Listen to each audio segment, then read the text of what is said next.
नमस्कार सांगमाने जय जगन्नाथ। एक सुंदर कहानी आसंतु शुणिबा। गुरु रामानंदଙ୍କ उपदेश। एमिति अनेक गुरुकुल आश्रम मध्य गुरु रामानंदଙ୍କର गोटे आश्रम थिला। से आश्रमर चतुर्पार्श्वर अनुपम परिवेश, विशाल वृक्ष, सबु सुस्वाद फल परिपूर्ण। बगीचाटी रंग बेरंगर सुगंधित पुष्पराजी परिशोभित। पुनश्च तांको आश्रम निकटरे एक सुविस्तीर्ण स्वच्छ नीरयुक्त पुष्करिणी। एसबु सत्वे गुरु रामानंदଙ୍କ आकर्षणीय व्यक्तित्व थिला।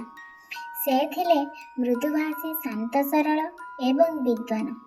सेथि सकाशे तांकर सुख्याति सुगंधित पुष्प सम चारिआडको व्यापी जाइथिला। तेणु से आश्रम को पाठ करिबा पई सबु श्रेणीर छात्र माने आसी पहुँचुथिले। सेथिरे धनी दरिद्र जाति अजातिर कौनसी बाछ विचार नथिला। मात्र गुरुदेव छात्र ग्रहण करने पूर्व अनुरागी पितामाता को देखुथिले। पितामाता विनयी, सहज, सरल तथा आध्यात्मिक अनुरागी होई नथिले। तांको संतान मानंकु शिक्षा देबे पई गुरुदेव कदापि राजी हेउ नथिले। गुरु रामानंदଙ୍କ तांको आश्रमर सबु छात्र छात्री समान दृष्टि देखि आसुथिले।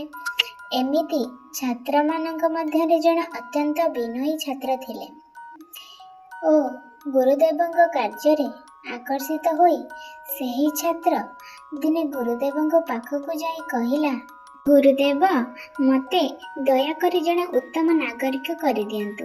मु जदि आपणଙ୍କ परि जने बड़ मनीष होई पारे तेबे मोर जीवन धन्य होई जिवो। एणु आपण मो प्रति टिके दया करंतु। एकथा सुनी गुरुदेव कहिले, वत्स मु वर्तमान बहु व्यस्त अछि। तुमे संध्या समय रे एठाकु आस। तुम विषय कौन सब करा जाय पारिबो ताहा आमे विचार करिबा। संध्या हेबारु गुरु रामानंदଙ୍କ आपणार अति प्रिय शिष्य पाखକୁ डकाई नेले। एकांतरे कथाबार्ता करिबा पई गुरुदेव क्रमे बगीचारे गोटे निभूत स्थान आड़कू आगे चलिले एवं बसंत ऋतुर मृदुमंद मलयर हिल्लोଳରେ गछर पत्र गुड़िक आंदोलित होई चली थाए। संध्यार आकाशरे मिटिमिटी करी एमानंकु अनै बसी थांती तारा गुड़िक। आकाशरे पूर्णांग चंद्रमार मुख मंडलटी आगंतुक पूर्णिमा तिथि रे सूचना देउथिला। संध्यारे तोफाजन सांगको सुलुसुलिया पवन तेणु बेस आनंद आनी देउथिला। एमिति एक सुंदर परिवेश भितरे गुरुदेव जाई पहुँचिले गोटे छोट वृक्ष निकटरे। एही वृक्षटीर सुगंधित फूल फुटी तार सुगंध चतुर्दिग को वितरण करुथिला। गुरुदेव से वृक्षटी को भल भाव देखिबा पई अंगुली निर्देश कले। पुणी तार अनति दूर रे थिबा गोटे विशाल आंब गछ को मध्य लक्ष्य करने को कहले। पुनर्बार से दुईटी वृक्ष लक्ष्य करने को कहले।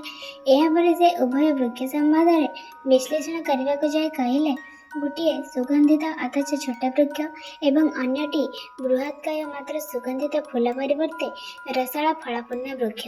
मु तो वर्ष तमाम एई आश्रम रे ही रही थाए। बगीचारे थिबा समस्त वृक्षर जत्न निए, सेथिरे पानी दिए, खत पुड़िया दिए।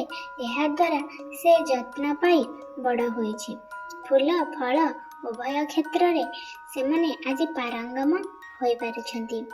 मु समस्तंकु प्राण भरी भल पाए, एकथा तुमे भी भल भावे जानिछ।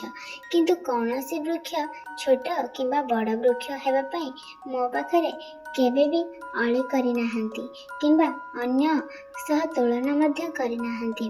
अतएव एबे तुमे प्रश्नर उत्तर तुमरी पाखरे, अर्थात प्रथमे तुमे निजको चिन्हिबाको चेष्टा कर एवं कौनसी अवांतर इच्छार विरत।